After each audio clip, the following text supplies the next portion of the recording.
Another video of a day in my life Season 2 Part 1. Hari ini akan menjadi hari terakhir gue untuk tidur di kosan ini. Selama lebih dari 100 part kalian nontonin video a day in my life gue, pasti kalian udah hafal banget sama urutan rutinitas gue setiap harinya bakalan kayak gimana. Jadi mungkin kali ini gue akan lebih ke bercerita aja kali ya, gimana sih perasaan gue meninggalkan kosan tercinta ini yang udah buat gue sampai sejauh ini. Sebelumnya gue mau menjawab beberapa pertanyaan kenapa sih gue pindah ke apartemen, padahal sebelum-sebelumnya gue tuh pernah bilang kalau gue tuh belum minat untuk tinggal di apartemen. Well, semakin bertumbuhnya karir seseorang, pasti kebutuhan juga sudah berbeda. Dan itu yang gue rasain belakangan ini. Keputusan untuk pindah ke apartemen ini sudah gue pikirkan dengan sangat matang. Dan juga dengan berbagai perhitungan. Karena sekarang gue sudah memfokuskan diri gue sebagai content creator, gue merasa privacy dan kenyamanan itu sangat dibutuhkan. Bukan berarti kosan ini tidak nyaman, kosan ini masih terasa nyaman buat gue. Cuman mungkin kebutuhan gue sudah berbeda sekarang. Jadi setelah pertimbangan yang panjang, gue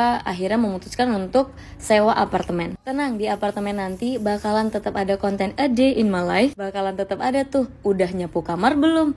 Udah ngepel kamar belum? Jangan lupa taruh kembali barang ke tempatnya. Dan jangan biarin Ubin kan licin. Segala hal yang biasa gue lakuin di kosan bakalan tetap ada di apartemen nanti. Cuma yang berbeda mungkin ya tempatnya, juga cara gue ngebawa videonya nanti. Semoga kalian yang ngikutin gue sampai sejauh ini menghargai keputusan gue. Dan gue juga mau bilang terima kasih karena kalian masih tetap nontonin video gue sampai sekarang. Juga kepada brand-brand yang pernah bekerja sama-sama gue, sehingga sekarang gue punya penghasilan yang cukup untuk sewa apartemen. Kalau ada yang nanya kenapa gue nggak beli rumah, kenapa gue nggak sewa rumah, dan lain sebagainya, jawaban yang bisa gue kasih adalah kebutuhan dan prioritas seseorang tuh berbeda-beda. Termasuk apa yang ada di isi kepala mereka juga nggak semua kalian bisa tahu. Jadi kalian tungguin aja gebrakan-gebrakan selanjutnya di hidup gue. Siapa tahu kan tahun depan ada In My Life season berikutnya itu gue udah punya rumah sendiri, karena memang gue sudah berencana untuk membangun rumah sendiri. Kamar kosan gue yang kedua itu nggak akan gue sewa lagi mulai Februari. Sementara kamar utama gue ini akan gue serahkan ke adik kandung gue. Ya, beliau akan tinggal di Jakarta dan menetap di sini, juga tinggal di kosan gue. Mulai bulan Februari beliau akan kerja bareng gue sebagai videografer, fotografer, dan juga editor. Kayak video yang kalian tonton sekarang ini yang ngedit adik gue loh. Terima kasih kamar kosan tercinta yang udah nemenin gue sampai sejauh ini. Sekarang gue harus rela ngelepasin lo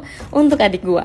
Ini gue nggak langsung cabut, gue mau belanja bulanan dulu. Nanti ada video khusus belanja bulanannya kok gue upload. Jadi tunggu updatean selanjutnya ya. Nah, ini mungkin juga sedikit menjawab beberapa pertanyaan kalian. Kenapa beberapa perabotan gue nggak dibawa ke apartemen? Ya karena itu akan dipakai buat adik gue. Jadi kayak lemari, meja, dan juga kasur dipan itu akan gue tinggal di kamar ini dan nggak akan gue bawa ke apartemen. Sekarang kamar ini udah officially milik adik gue. Setelah semuanya beres, gue langsung ke apartemen dan bawa barang-barang tersisa lainnya yang dari kosan untuk ke apartemen. Udah ada teman-teman gue di sini, RB, Renal, Vika, dan juga Vero. Mereka yang belakangan ini tuh sangat-sangat ngebantu gue dalam proses pindahan apartemen ini. Gue sangat bersyukur gue punya teman-teman yang bisa gue andalkan. Dan kalau kalian bilang ke gue, pengen deh punya teman-teman kayak temennya Kabela, kalau menurut gue pertemanan itu adalah cerminan dari diri kita sendiri. Kalau kitanya baik, pasti teman-teman kita juga baik. Tetapi kalau misalkan teman kalian tidak berlaku hal yang sama, mungkin kalian harus pikir lebih jauh lagi deh, mereka pantas ditemenin atau enggak ya. Oke, segitu aja video singkat gue kali ini. Tungguin part kedua dan thank you for watching.